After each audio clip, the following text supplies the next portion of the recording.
What is going on, good people? We apologize that we are late, but it is time for your Impact Wrestling review. Um, I guess we should. I feel like we should start with the Jeff Jarrett news that we got over the weekend, maybe even a little bit into last week.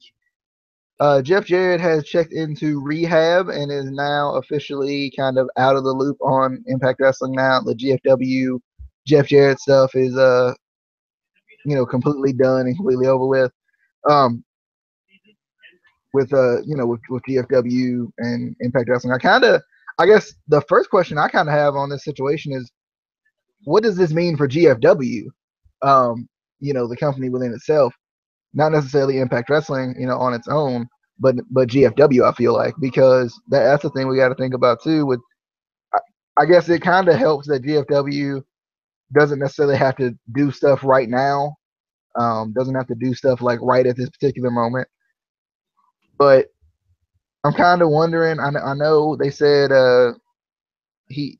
I think it looks like WWE actually sent him to rehab. Uh, I guess just trying to help him out because they knew he was kind of in a bad situation with getting drunk and going to shows. I'm assuming. Um, but it definitely kind of is an unfortunate thing. Um, I I don't know. Like it's unfortunate for him. I hope he gets better.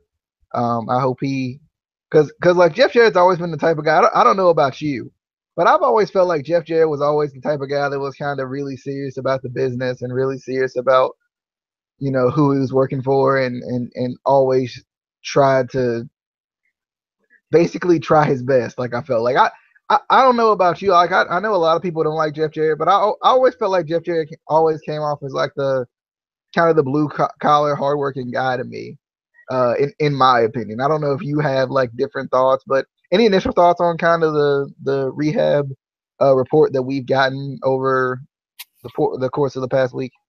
Um, well, first of all, I've always liked Jeff Jarrett as with TNA, GFW, whatever. I think I always thought that he had a mind for the business, and he has that mind that you kind of need, I think, to own a wrestling company where he's been in the ring. He was an in-ring performer. It's not like Vince McMahon where, I mean, yeah, Vince has had a couple matches, but he wasn't a wrestler. You know what I mean?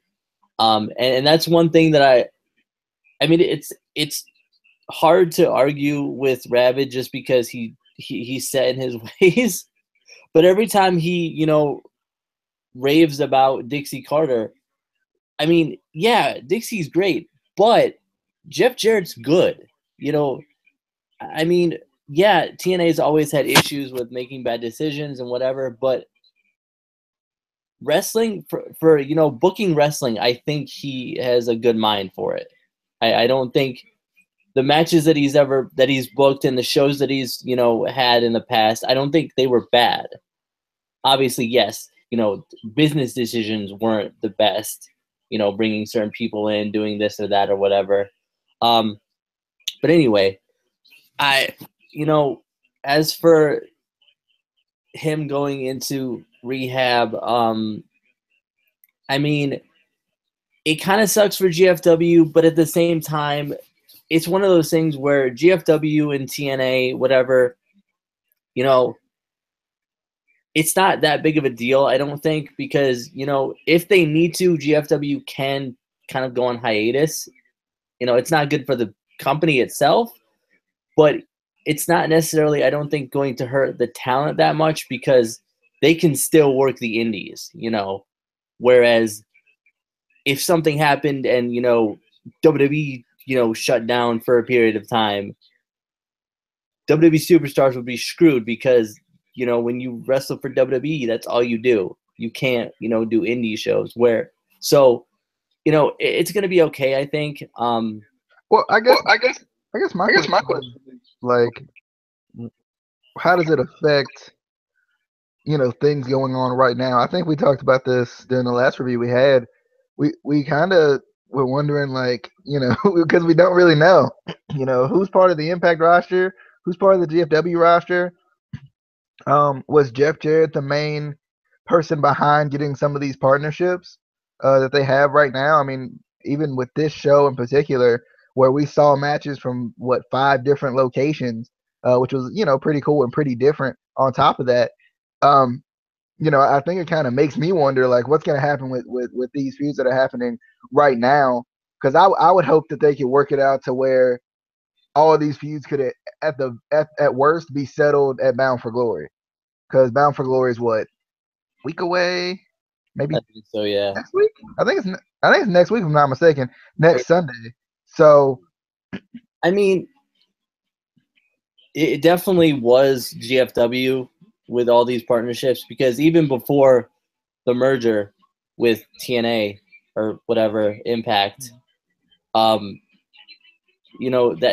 kind of what GFW was based on, was working with all these different promotions. So that's obviously that's what brought in all these other promotions. So I don't know if that's still going to happen with TNA, Impact, whatever. But I mean, I'm glad that he's going to therapy. I'm glad that he's getting help. yeah, I saw somebody. I think the first thing people think of when somebody's going to rehab, like, people like overreact about it, and not that it's not a bad thing, but it's also a good thing because they are getting help. Well, I mean, and I think you do have to look at the good. He's getting help. He's, and it's with everyone who's gone to therapy or had, drug or alcohol issues. Jeff Hardy, people always looked at the bad. Why don't you look at the good? He got help. He got sober. He's better now. I do think I saw somebody post, I think it was on Twitter, the irony that WWE is, taking care of somebody who owns a rival promotion now. And that just goes to the wellness policy that they have. Even after you leave WWE, you still, they still take care of you medically. Yeah. Which I think is cool. And that's a good thing, like, because they don't necessarily have to do that. They can let you just go into your own demise, but and that's kind of something I want to give WWE credit on. I know we kind of get on the wellness policy a little bit. I think wrestling fans in general are kind of, they think it might be a little too over the top, but in situations like this, it's kind of the perfect thing. Seeing these guys get help who need to get help. I mean, we've seen Jeff Hardy pretty much, make a full turnaround from, what we've seen in the past. And yeah, you do have to give WWE credit, but at the same time, if you look at the other side of it, they probably are doing it also because they don't want backlash if they don't. If they don't and he, has more issues, fans could blame it on his history and, injuries from back when he was in WWE, So, and that would go back on WWE. So I think they're trying to help him, but also trying to help themselves a little bit. But yeah, I just hope he gets help and he comes back healthy and better off. Yeah, I agree because I've liked the GFW Impact kind of merger type thing. I've liked the different companies that they're working with, and some of the different talent that it's been able to bring in. I saw somebody like complaining about the fact that they did their show like this where they showed matches from other places. Like, I think somebody said, like, why is Impact showing all these rinky dink indie companies or whatever. And I was kind of like offended by it a little bit. Like, I know I kind of was making fun of AAA a couple weeks ago, but still, like, I was kind of offended by it myself because it was just kind of like, Impact can do whatever they want. First off, second off, I don't know. You want to see more indie promotions get a bigger spotlight, and that's what they're doing. And again, this comes back to what Impact always does and usually does well, or usually attempts well at least. And they're taking a chance. They don't have to do this. They can keep it all in house, all with their roster, and keep doing the same old shows. but they wanted to do something that was different, something to change it up. And I think them using these other promotions, kind of utilizing these other promotions to their advantage like this, has still been allowed them to build their rivalries, even though they're not in the impact zone, which I think has been cool. And I love how someone can call these other promotions that they went to this week rinky dink. Bruh, they had better like presentation quality than like most of the indie promotions that people rave about. Yeah. Like, bruh, they were in generally big arenas, you know, good lighting, good cameras. Obviously, the cameras were Impact, but still, it wasn't like we've seen, you know, and nothing against these promotions, but like Ring of Honor, Progress, all those that we love still have generally lower budget and lower, you know, quality than what we saw here. And that's not taking anything away from them, but how can you love something like that, but then see this and say, oh, that's rinky dink? Just because it's something that you don't normally see doesn't mean it's, you know. Yeah, I agree. I was just muting my microphone because I know my washing machine is freaking out right now. But I guess, are you ready to move on to the first match we had, I guess? Oh, yeah, I'm ready. Well, I kind of want to talk about this show overall real quick. Because I really did like they kind of showed different matches from different locations. You know, kind of showing those promotions that they are working with. And two, I like that it still built a whole lot of other feuds. It wasn't like one of those things where, you know, you can go to AAA and it be this random match that, you know, no one cares about. But instead, they're using, you know, this AAA platform here in this first match to build this AAA versus Impact rivalry. Like, I really like that. And they did that a lot tonight. The only one that was kind of, I guess, random, but still also a really good match was Eddie Edwards versus Marufuji. But, like, it was still one of those things where it still built Eddie Edwards, if that makes sense. But, Casey, any overall thoughts on kind of how they did the show tonight? I like that they took the chance and did this. I thought it was really good. I loved it. I thought it was great. And, you know, it goes back to, you know, and we talk about this all the time. Fans complain that they want something new. This is new. And we get something new and people can bitch and complain about it. You cannot please wrestling fans. It's just, I don't get it.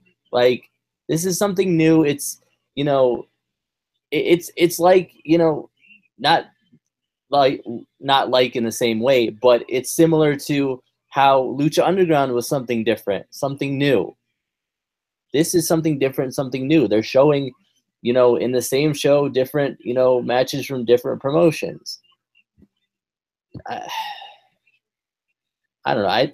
I think fans just like to complain, and it's like there's no rhyme or reason for it.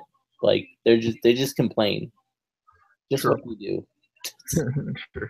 All right, let's move on to our first match of the night, which was EC3 and James Storm versus El Hijo de Fantasma and Tejano. This was from the AAA promotion. And I thought this was a pretty good match. Like, I liked it. I felt like this was a pretty good match. I kind of, it was one of those things where like, it was a good match that we should have had a couple weeks ago. Remember we had that 5-way match that made no sense? This is what this match should have been. And I liked this match.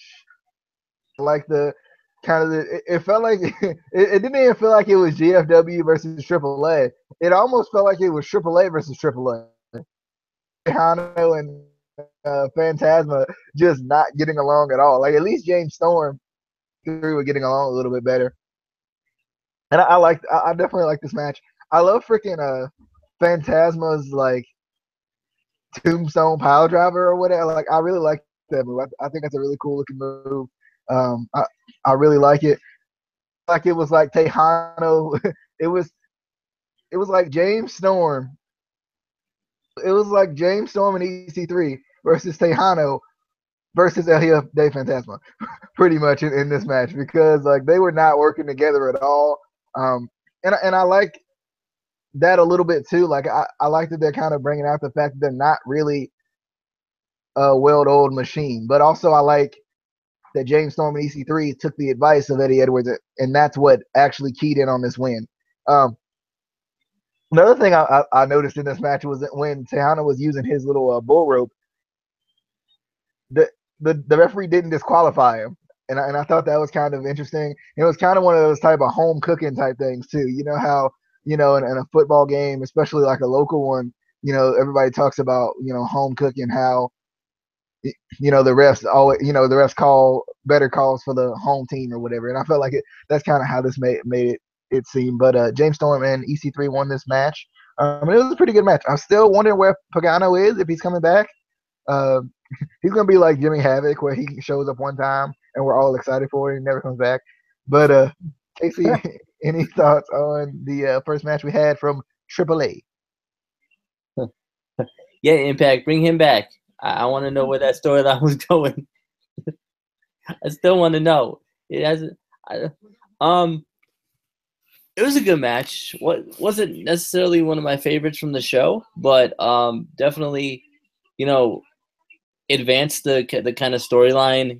Impact versus GF or versus AAA. Actually, wasn't this in the Crash promotion? Yeah, in Tijuana, I think. I think this one was. Anyway, definitely. I could be wrong. I can't remember right offhand. I thought they went to so many doggone promotions. I was like, wait, which one is this one again? I think this was the Crash, if I'm not mistaken. But definitely a good match. I'm curious to see what they're gonna do with Phantasma and Tejano. If the dissensions kind of build more. If ironically Pagano is going to be, the sort of Eddie Edwards for them, probably not, because we're not going to see him again, because where he been though. But definitely it was a good opening tag team match. I liked it. Well, it's funny they actually showed Pagano in the opening video package, so I feel like I don't know if he's still there. Or I don't know what's going on. Anyway. Let's see here as we move on to the next match we had, which let me hit the Eli Drake backstage segment. I forgot about that. The Eli Drake backstage segment. I'm gonna put them both in the same here, but Eli Drake was basically approached by Dutch Mantell as he was on the phone, kind of wanting to know, like, why he hasn't showed up for anything that he's supposed to show, that a champion's supposed to show up for, media appearances, interviews, anything like that. They go into Dutch Mantell, Scott D'Amore, and Jim Cornette are shown in somebody's office. I feel like it's Dutch's office since he was sitting down, but it's pretty much the same office as Jim Cornette has. So I'm kind of like, office, and he just not sitting down in this one. But anyway, they kind of argued over Eli Drake and, kind of what's going to happen with Eli Drake. And then a little bit later on, Eli Drake was interviewed by Mackenzie Mitchell. He kind of tried his best to not be interviewed by Mackenzie Mitchell. But I definitely like this interview. I think, like I've always said, Eli Drake's one of those guys. He could say nothing, and you still have to listen to him. He's one of those guys. He could say pretty much nothing, and you're like forced to listen to him. You have no choice. But anyway, Casey, thoughts on kind of the Eli Drake aspect tonight? I know he had a match a little bit later. I didn't get a chance to watch it, but yeah, I mean, I was just confused as to because they all of a sudden started this, he's not showing up for appearances, he's not showing up for interviews, blah blah blah. Like, where are they going with this? Like, I don't get it. And am I the only one who thought, your management, you could just strip him of the title if he's not doing what he's supposed to do? Like, this ain't that hard. Like, just get a golden ticket though. Like, it's great. You could just take it off to him. That's all you gotta do. It's like when your kids acting up, you take their toys away. You put them in timeout. You ground them. That's what you do. Yeah, I mean, I hope they're actually going somewhere with this, and it's not just some random thing where they're just gonna stop and never explain what was going on. They will. Um, They're just gonna stop this and be like, "That didn't happen. Ignore it." real quick, huge shout out to Marcus Gibbons, who is here live in the comment section or in the description section, as I like to say. He all up in the description section. But anyway, I appreciate you coming by. I'm trying to respond to your comments as soon as I can. Is Phantasma being Raw a good thing or a bad thing? And I'm trying to decipher here because I mean, it could be Raw like raw meat, and that ain't it ain't good. Could be Raw like he the man, bro. So let me know. Let me know. He also said Impact is the new era of wrestling. Period. Casey, do you agree with that before we get to Border City Wrestling? I mean, depending on where they go from here with the whole not working with GFW anymore, like, I mean, so are you saying GFW is the new era of wrestling? Period. I mean, I'm just saying, but like, I feel like you might be saying that the GF Dubs. I mean, I think a lot of promotions are the new era in wrestling. I think that I don't think there's just one promotion that's the new era. You know what? I'm gonna start a promotion. I'm gonna call it the new era of wrestling, and no one can ever say those words again. You gonna send them a cease and desist? But anyway, let's jump into the Border City Wrestling. I think this is one of two that we had. We had OVE defending their GFW Tag Team Championships against some dude named Atlas, and I can't remember the other dude's name right offhand. I really can't. Like, and I apologize to the jobbers. They were good jobbers though. Like they was doing good things, the good lucha things in the ring. I enjoyed it. Basically, and I feel like I keyed in on something in this match. I don't know if you keyed in on the same thing. But I feel like I keyed in on something, and you can kind of tell me if you kind of thought the same thing. But I'll talk about that in a minute. I'm gonna talk about the match first. I enjoyed it. I thought whoever these two jobbers were, they were good. They was jobbing real good. And not in like a getting beat up real good way. Like they was doing some good moves. I liked it. I love this guy's his dive. I thought that was nice. He did another freaking really cool move in this match. I can't remember what it was right offhand though. I'm trying to remember. He did another really cool move. The light skinned dude. I like that guy. He good fella. I like him. I want to see more of him. But OVE ended up winning with that aided kind of tombstone type thing. I like that. This was a good match though. I enjoyed it. I thought it was pretty good, especially for like it's kind of a jobber match, but for the titles at the same time. So it wasn't really a jobber match, but it felt like a jobber match because you didn't know the dudes. So I liked it though. But this was definitely a good match. And I'm wondering, yeah, I'm definitely noticing it now as I rewatch this match. But the one thing I did notice in this match, and I'm wondering if you caught this. Dave Chris was in this match a whole lot, like a bunch. And I think this might be the match where this is the match where Jake broke his ankle. No, right? It was in Mexico. Huh? No, he said it was in Mexico where he broke his foot. In Mexico? Yeah. Well, it had to be tweaked or something because in this match you see Jake is like hopping around when he hit that aided tombstone type thing that moved to do at the end. He was really kind of holding him up on one foot. If you go back and watch it, you'll notice it. So I was wondering about that. I think that kind of keyed in a little bit on the injury that Dave mentioned at Wrestle Circus. And it may have just been that was the start of it, and then he kind of further injured it or something. I don't know. But anyway, Casey, any thoughts on OVE versus everything? Right? Versus everything. I think it was it Brent Banks and Brent Banks and some Atlas, not Tony. I'm looking at the what's his name, bruh? Phil Atlas, yeah.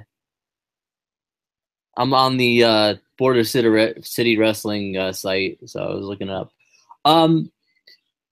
Yeah, I didn't.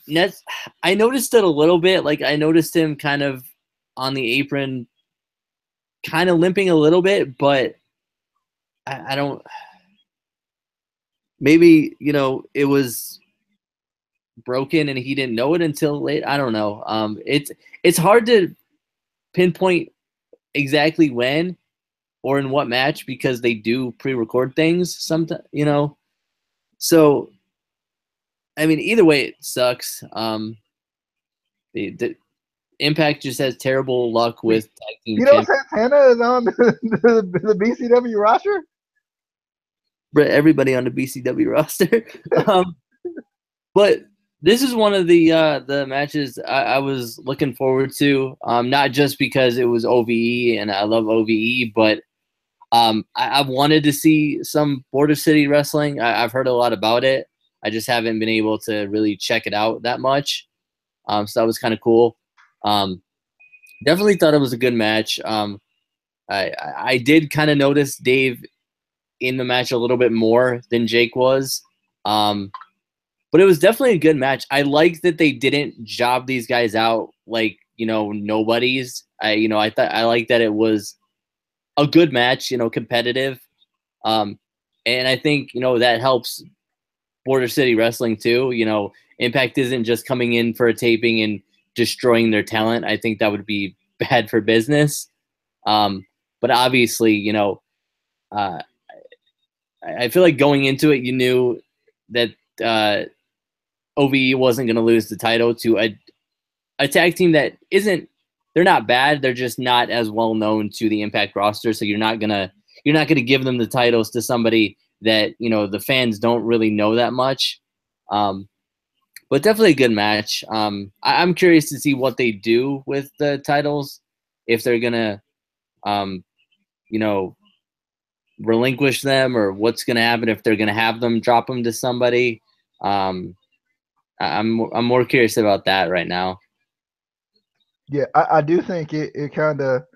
I feel like it makes their title reign feel a little bit more prestigious that they, and that's not a joke this time. A little bit more prestigious that they, yeah, got a chance to, defend them in other promotions. Like I think that's been kind of cool.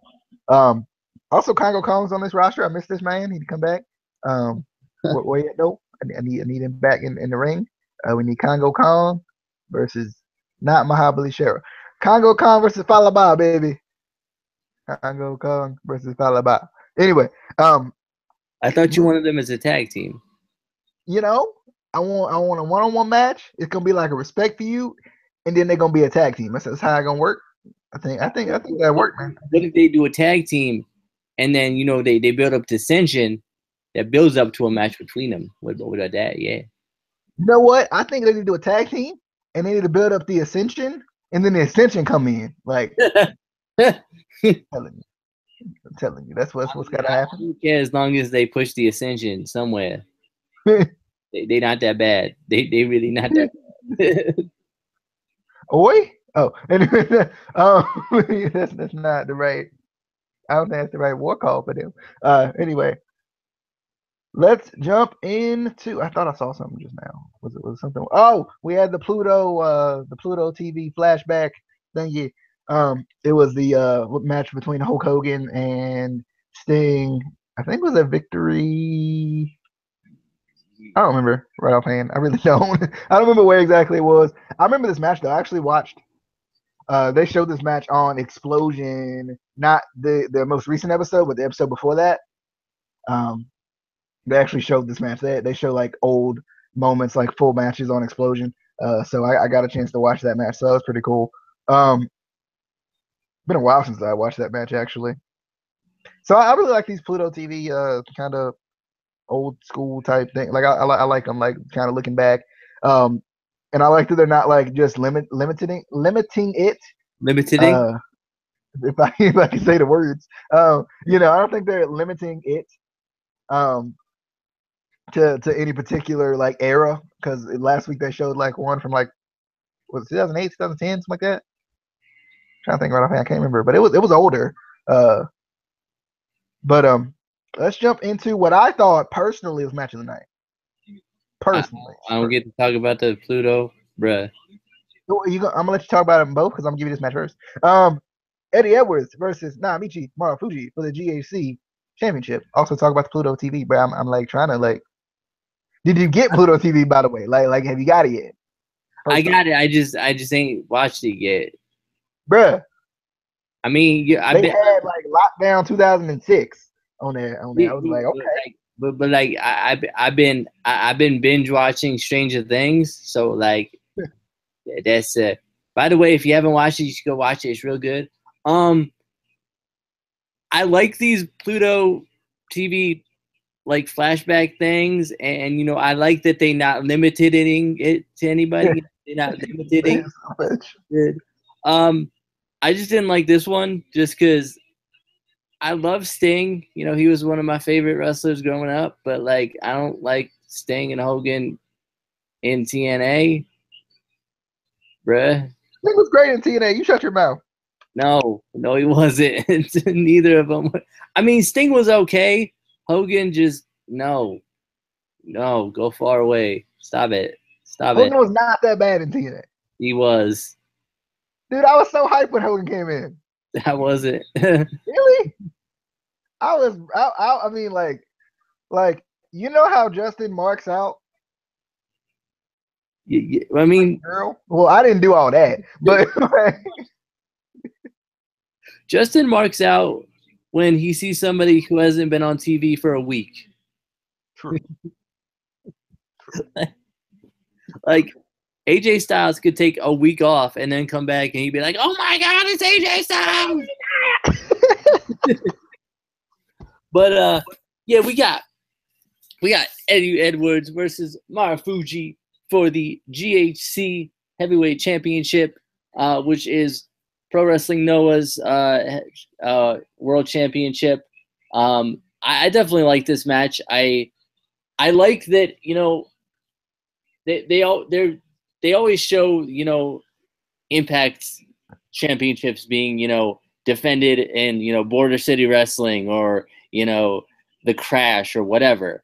But this is a Noah championship, you know, and I like that they talked about how Eddie Edwards is the first American to win that title, which is pretty cool.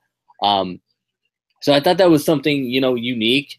I definitely like the match. I think they worked really well together. I think Pro Wrestling Noah is another promotion I've wanted to see more of.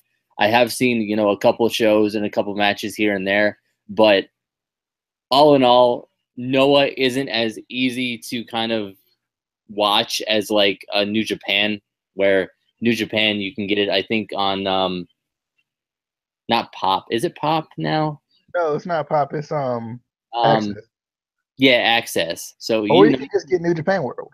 Yeah, I mean, we talking about the easy free way to do it. I'm just saying. Oh. But yeah, like Noah, you can't. They don't have it on TV. You can download the app for free. What? You can download the app for free. I mean, yeah, but y'all gotta pay for like most of it. I'm just saying. There's like a small section of the free stuff, and then you gotta pay for everything else. I was talking about the New Japan World app, but yeah, the GFW, the Glow. I wonder if they're gonna keep that or are they gonna change it to something else. Well, the New Japan app too. The New Japan app isn't even an app. Or the website, whatever. You just click the button and it sends you to the website. Bruh, what is that? Yeah. But yeah, definitely I like that, you know, we get to see some Pro Wrestling Noah. Definitely a good match, DJ. I still can't believe that. I clicked on the button. I'm expecting this elaborate app. They sent me to the website. What? But anyway, go download the app. It's a real good app. Also, you can watch Explosion on the GWN app. I watched it. It's pretty good. It's okay. Anyway, this match was really good. I like it. I thought this match of the night, in my opinion. I thought it was really good. I love Marufuji's style. Like, I really like Marufuji. I wish we kind of got to see more of him because I really do like him. And I think him and Eddie Edwards, they just worked very well together, it felt like. They were freaking. I love them using the guardrail. That was pretty cool. Using the guardrail and Eddie Edwards doing that dive and taking that tumble. he took a tumble going after Marufuji on that guardrail. But this was a really good match that I really enjoyed. This is a match that I would go back and watch again, definitely. Like you said, I like that they defended the or he well I guess he defended the GHC championship um on Impact. I thought it was pretty cool because they kind of played up of how like big of a moment it was for him. But a lot of times you see these guys win these titles, but you never get to see them defend it, or you never get to see the title again. So I like that he got a chance to defend it. I thought that was really cool. I guess that's about it. That's about all I got. That's about all I got about that match. But I liked it though. I did. I liked it. I thought it was good. Um, I like pro wrestling though. I kind of wish I got a chance to watch it again. Also liked and I like the commentary team pointing out this as well. I like the differences in the fans. Like we talk about this all the time, but like this was another one of those that was like it was like a differences in the fans type thing where you could like physically you could actually hear different the Japanese fans are as opposed to Canadian fans, as opposed to the fans in the Impact Zone. And I like that because you could definitely hear it with the Japanese fans, which I really liked. But moving on, I suppose was the X Division title match next? Not X Division title match, but the X Division Pete Williams match. Is that next? I don't know. Was it? Because speaking of matches that I missed, but anyway, I mean, I don't know. Was it? I think it was next. Let me check real quick. But anyway, yeah, I missed the X Division match, unfortunately. I'm sure it was good. I'm sure it was worth the watch. I mean, it was the Maple Leap Muscle. That's what I'm calling him now from now on. But it was Petey Williams, so I'm sure it was a good match. I think it was a 4-way match. Idris Abraham was in it, which I was really hyped about. I still didn't get to watch it, but I was hyped about the match nonetheless. Well, we did have the OVE. I think this was basically a scene from last week, pretty much. So I'm not gonna talk about it too. No, that's right. It wasn't a scene from last week. It kind of looked like it because they kind of played scenes from last week, and they said they got some backup. I really think that OVE's feud with LAX has really been able allow them to build their characters. Like you kind of see more of a character from them now than you did before. Casey, did you have any thoughts on OVE bringing in some new blood, new Ohioan? Wasn't that where the like arm comes out and like does the thumbs up or whatever? Yeah, thumbs up, thumbs down. Batista coming. Yeah. That's what it is. I was trying to figure out who that was. I was trying to look at the tattoos, be like, who that is. But I'm definitely excited about it. Anytime somebody, we have a mystery opponent or somebody, a mystery person come in, I definitely get excited. And then it's usually somebody that we saw like 3 weeks ago, and we're like, bro. But yeah, it's gonna be Mahabali Sheriff. Yeah, probably. He gonna have no tattoos or nothing. We're gonna be like, wait, wait a minute. Right. Wait, wait, what? Next we had a scene with Broken Laurel. She had Casey and I died on this segment. We had a scene with Broken Laurel when she had the 2 wine glasses and she was trying to get somebody to drink with her. And this little kid was like, let me get that. Let me get that. She was like trying to give it to the little kid, and he was trying to take it too. It was so freaking funny. The kid was trying to take it, and she kind of jerked it away. I don't know if she expected the kid to take it, but I thought it was freaking funny. That was hilarious. I'm sure it was like water, but still, like I thought that was freaking hilarious. I like this version of Broken Laurel more than the other version, personally. Specifically for the dresses and stuff. I like the dresses better than the wedding dress. Personally. This is just a personal thing. Just personally. But anyway, Casey, thoughts on Broken Laurel before you get into the X Division Championship match. I mean, not the champ. Dang on it. It could have been an X Division Championship match, but P. Williams is the champion. So the X Division Championship match without the championship. Oh yeah, that one. Yeah, that one. I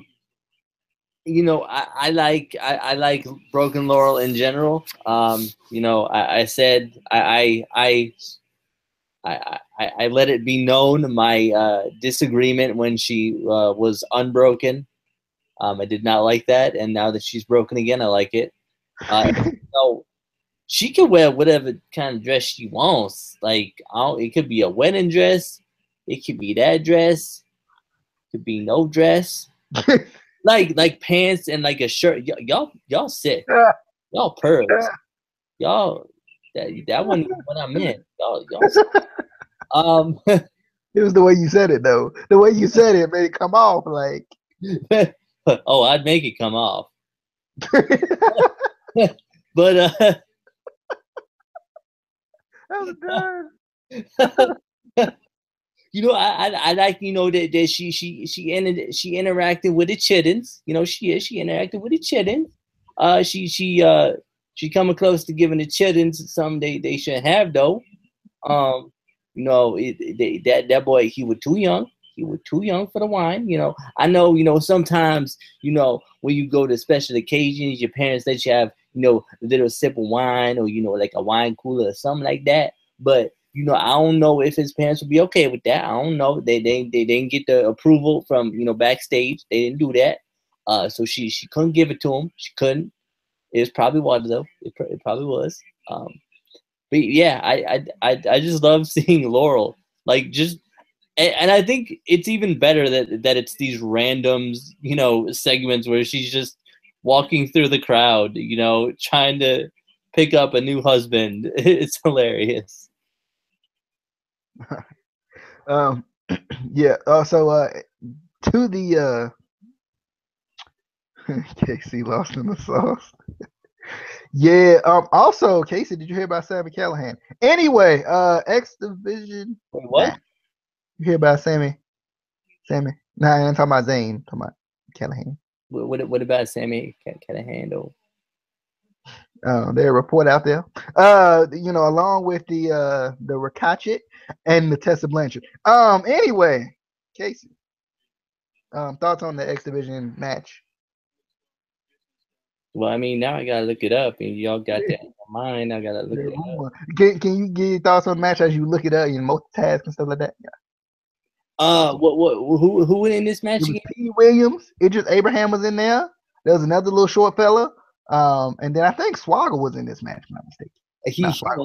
He weren't. I know that. He won't in there. Any match with Petey Williams is match of the night because you get a Canadian Destroyer and that's the greatest move ever in life. I don't care what anyone says. I mean, package power driver pretty good though. It is. It's pretty good. What about a package tombstone power driver? I don't know how you would do that though. Bruh, Phantasma does it every week. But it's not really a package tombstone. He package him up and then he power drive him on the tombstone. But there ain't no actual tombstone there. That's how it works. It's not. It's not how. No, it's not. Yeah. So DJ, thoughts on this match, and I'm gonna be looking up the Sami. Oh yeah, this is a good match, man. It's a good match. It's a good match. One I'm gonna have to go back and watch for the first time again. Sorry, I'm gonna have to watch again. Petey Williams was in there. He was in there. Petey Williams came out there. He hit that Canadian Destroyer on him. He won the match, I think. Moving on. We got Eli Drake and Chris Adonis, formerly known as DNA. I think this should be a thing. This should be a thing. DNA. Well, they can't say the DNA of TNA anymore, darn it. Which they couldn't say that anyway because Matt Morgan got that copyrighted, obviously. But we got DNA going up against M and G. I don't think. No. Garza and Mundo? Garza and Impact? We got ING. Nah. Tried. DNA is better though. But anyway, Johnny Impact and Garza Jr. I heard Garza Jr. looked real good in this match. From one a buddy of mine who doesn't even watch Impact, but he watched this week to kind of check it out and see what it was like. He said he enjoyed the show. But he also said Garza Jr. looked really good and Garza Jr. is really good. So Casey, thoughts on the tag team action? Did you find out anything in particular while you were searching? I ain't seen nothing about no news about Sami Callihan, so you lying. I ain't know. You lying unless you show me proof, because I know things. I got my inside sources. You know they're working on it. They ain't nothing unless you show it, because I'm looking it up. It ain't nothing. Ain't not a thing. So you send me that, and I'll get proof, and then I'll believe you. But until then, you a liar. But yeah, I don't know. I didn't really like this match. I don't know. I don't like DNA. I don't. What? I don't. Don't like him. Don't like him. You know, I like Eli Drake. I do. Adonis is still, like I said last week, he's still the same dude from WWE. Ain't nothing changed but the name. Not a damn thing changed about that man, except his name. And like, bruh. But that Adonis lock though, I mean, like, can't nobody break it ever. I mean, like, bruh, he still had, you know, a couple weeks ago, he still had, you know, the WWE gear. Remember that? You remember when he had the Chris Adonis? Yeah.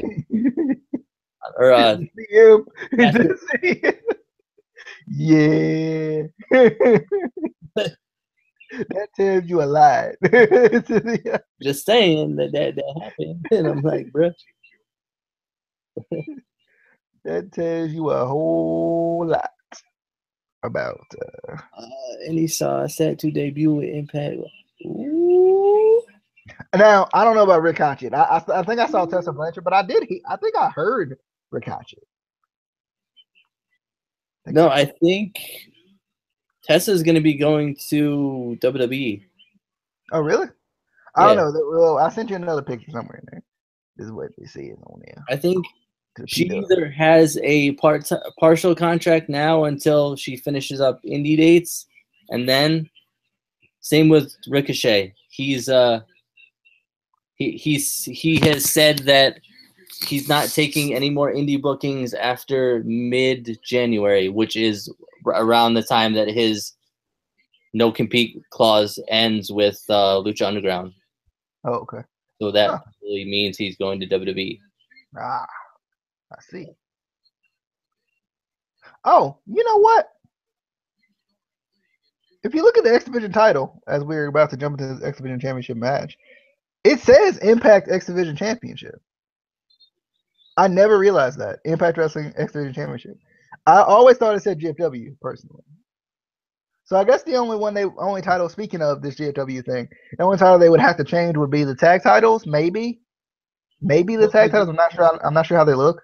Does it say GFW on the top though? I can't. No, because it's not like an Impact. It's not like the logo. It just says Impact Wrestling. I'm gonna look this up. If you look at it,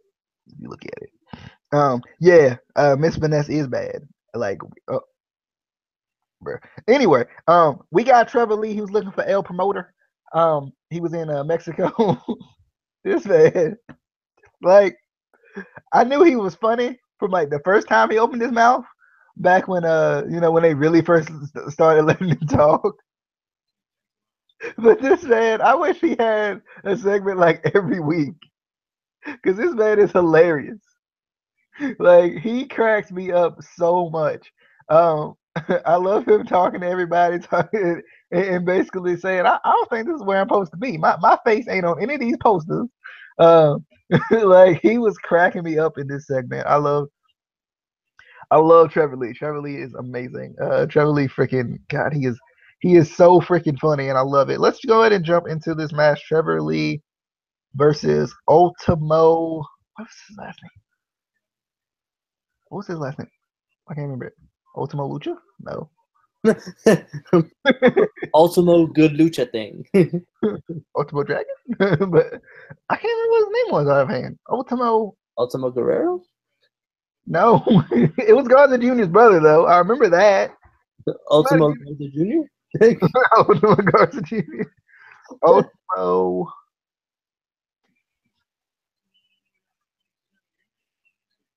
What's his name? Got it. Gary boy, supposed to give me his name. Ultimo. What's his name?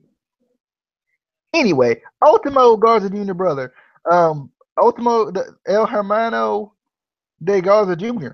I like this match. I thought it was good. I thought Ultimo was really competitive in this match. I like the commentators mentioning trying to figure out if he was gonna rip the pants off like Garza Jr. does. I thought that was pretty funny. This is a good match. Though. I thought he looked good in this match. I liked it.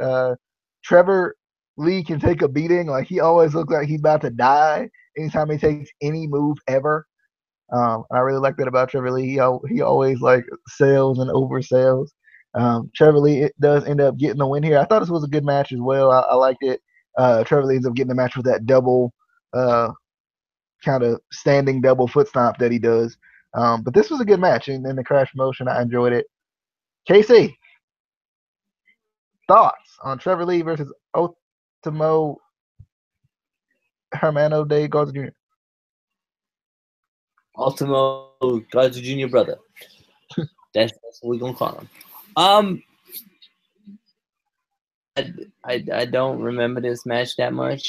But what I do remember is the only thing that anyone ever needs to remember is together we are Trevor. But I don't think he ever got a chance to find El Promoter though. I mean, but that's all you need to know is together we are Trevor. That needs to be like on a T-shirt, on coffee mug, on everything, so everybody know that together we are Trevor. Greatest quote ever. Great. I mean, and it's so true. Does he crack you up as much as he cracks me up? Yes, I love this man. He's so freaking funny. Wow. Have y'all seen El Promoter? But I also love anytime like American, wrestlers try to talk to like international fans, especially the ones that don't speak English. It's always hilarious when segments like that. Have you seen that promoter? This is why we shouldn't learn foreign languages. I feel like this is what happens.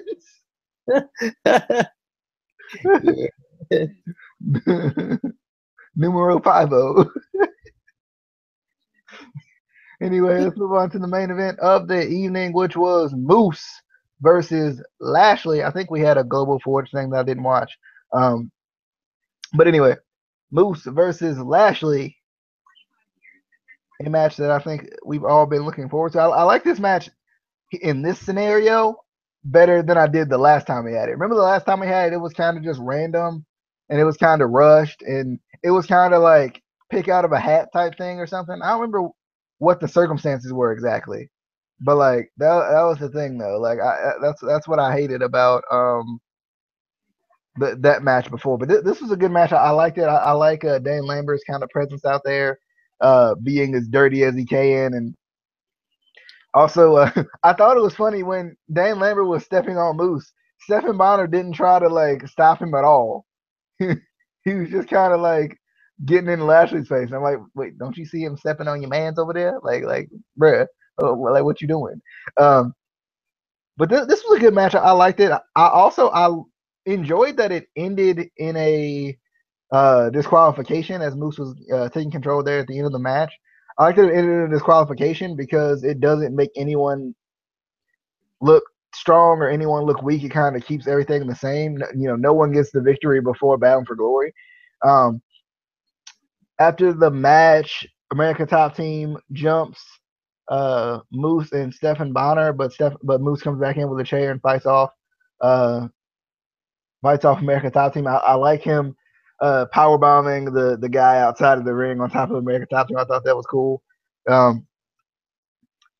I thought his promo after the match was weird. Like, it was a little bit weird. It came off kind of weird because Dan Lambert never said anything. What was it, last week, about having a match? He said it was going to be a fight.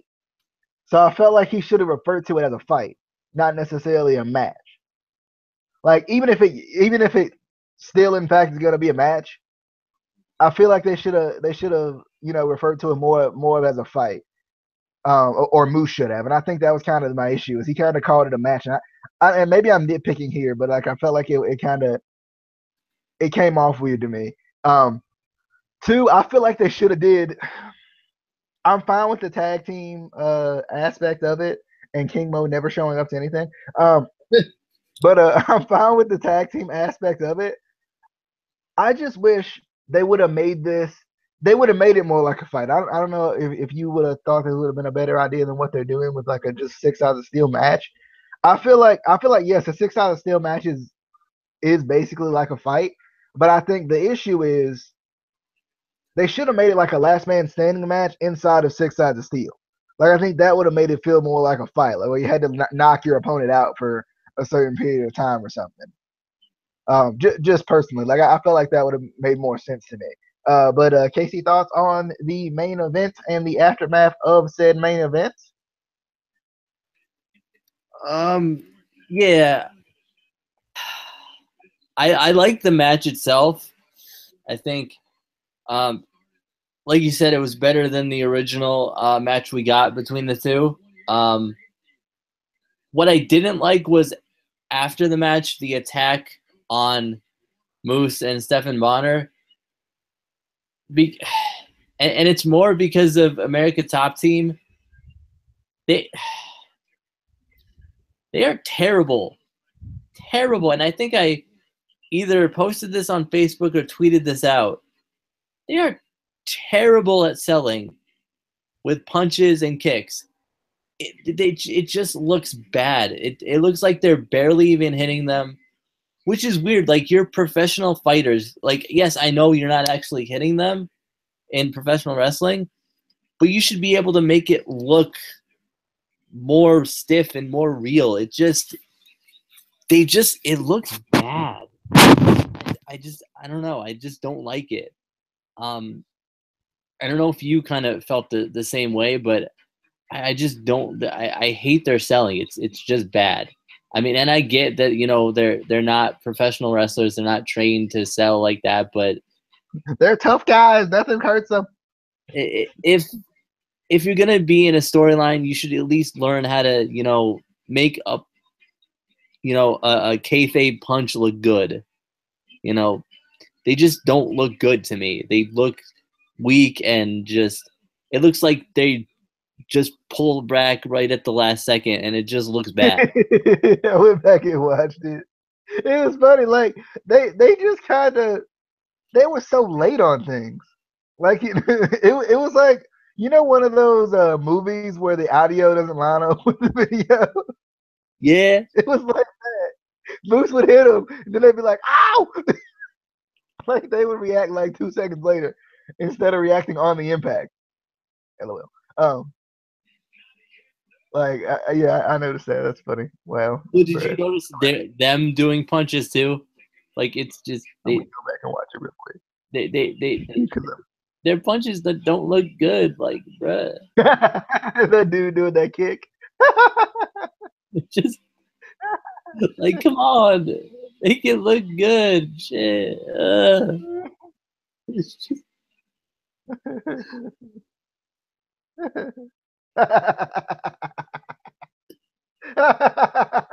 Sorry, it's funny, bro. Yeah, I noticed that. The guy in the green shirt, he was just going ham, but doing nothing at the same time. It's like, how do you do that? How do you go all out and do nothing? Like, anyway, we're gonna wrap this show up. Next up, we got a video talking about some of the releases that happened today. I don't want to tell you about them if you don't know, so kind of just, but you probably already know. But I ain't gonna tell you. We're gonna kind of keep that a surprise. So you can go back and watch our kind of reactions to the different releases that happened in WWE. Over, was it today? I think it was today. Yeah, today. Yeah, it's today. So we'll talk about that here soon. So be sure to check that out. It'll be on the channel. And give your thoughts either in the comment section or the description section, whichever one. Or on Twitter at ICW_podcast. Be sure to like the Facebook page and follow the Facebook page so you know when we go live, which is usually on every review, not necessarily on this one.